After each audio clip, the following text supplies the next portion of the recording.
क्यों धीरेन्द्र शास्त्री का सनातन हिंदू एकता पदयात्रा आलोचनाओं का सामना कर रहा है। यह यात्रा 7 नवंबर 2025 को दिल्ली के इंद्रप्रस्थ से शुरू हुई थी। यह यात्रा हिंदू एकता, सामाजिक सद्भाव और सनातन धर्म के प्रचार के लिए शुरू की गई थी। इस पद यात्रा में बॉलीवुड के कई मशहूर हस्तियां जैसे एकता कपूर, शिल्पा शेट्टी, राजपाल यादव, साथ ही क्रिकेटर शिखर धवन जैसे लोग शामिल हुए थे। इन चेहरों पर अगर आप गौर से नजर डालेंगे तो आपको नजर आएगा कि इन लोगों पर पास्ट में या तो किसी न किसी मामले में केस चल रहे थे या अभी भी किसी न किसी मामले में केस चल रहे हैं। जय सिया राम।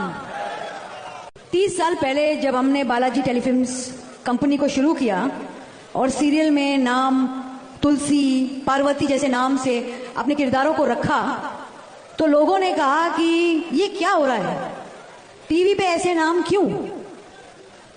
तो मैंने लोगों को कहा वक्त आ गया है हमारे धर्म को हमारे कर्म से जोड़ने का।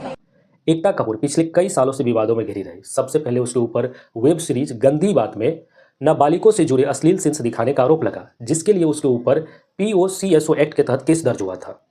दूसरा बड़ा मामला भारतीय सेना के वर्दी को अपने वेब सीरीज में गलत तरीके से दिखाना। हिंदुस्तानी भाव की शिकायत पर मुंबई कोर्ट ने इस मामले में जांच का आदेश दिया। तीसरा केस लॉकअप शो का है, जहां आरोप लगा कि इसका जो कॉन्सेप्ट है वो किसी दूसरे शो द जेल से कॉपी किया गया है।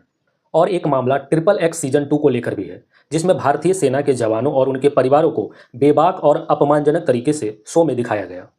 कुल मिलाकर एकता कपूर पर अलग अलग वक्त में अश्लीलता, कॉपीराइट और सेना की छवि खराब करने जैसे कई गंभीर आरोप लगे हैं, जिसने इस देश के सेना तक को भी नहीं छोड़ा। वह आज के डेट में हिंदू धर्म का प्रचारक बनी बैठी है, हिंदू धर्म का प्रचार कर रही है, सनातन पर ज्ञान दे रही है, हिंदू धर्म पर ज्ञान दे रही है।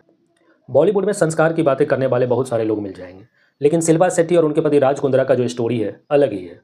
शिल्पा शेट्टी के पति पर 60 करोड़ के फ्रॉड का केस दर्ज है। आरोप है कि उसने इन्वेस्टर्स का पैसा बिजनेस में न खर्च करके पर्सनल खर्च में उड़ा दिया। अगर मुझसे पूछा जाए कि मैं यहाँ पे क्या कर रही हूँ, मैं बताता हूँ शिल्पा शेट्टी इस हिंदू पदयात्रा में क्यों शामिल है। क्या मैं आपकी किसी चीज में सहायता कर सकती हूँ?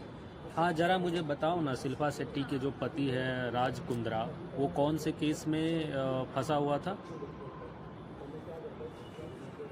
राज कुंद्रा पोर्नोग्राफी केस में फंसे हुए थे। उन पर अश्लील फिल्में बनाने और उन्हें ऐप पर अपलोड करने का आरोप लगा था। इस मामले में उन्हें हिरासत भी किया गया था। क्या आप इस केस के बारे में कुछ और जानना चाहते हैं?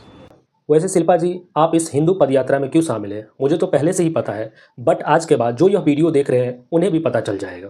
राजपाल यादव पर सबसे बड़ा मामला 5 करोड़ लोन से जुड़ा है।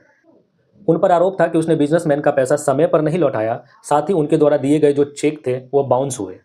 बाद में कोर्ट ने इन्हें 6 महीने की सजा सुनाई, साथ ही करोड़ों का जुर्माना लगाया। तो अब हो सकता है उसी बंद पड़े केस को खोलने की फिर से धमकी मिली हो।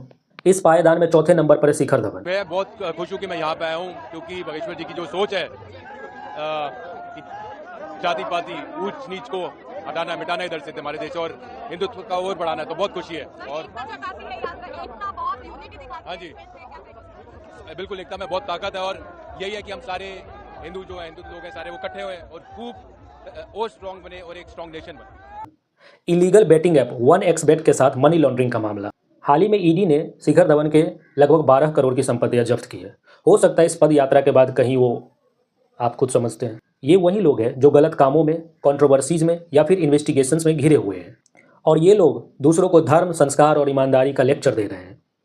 और देखिए, ये पद यात्रा जैसे ही समाप्त होते हैं सबको किसी न किसी मामले में बरी कर दिया जाएगा, या फिर जो भी इनसे जुड़ा हुआ मामला है। बाकी आप इस पद यात्रा के बारे में क्या सोचते हैं, हमारे देश के ईडी और सीबीआई के बारे में क्या सोचते हैं, और इस सिस्टम के बारे में क्या सोचते हैं, हमें कमेंट में ज़रूर बताएं। Thank you.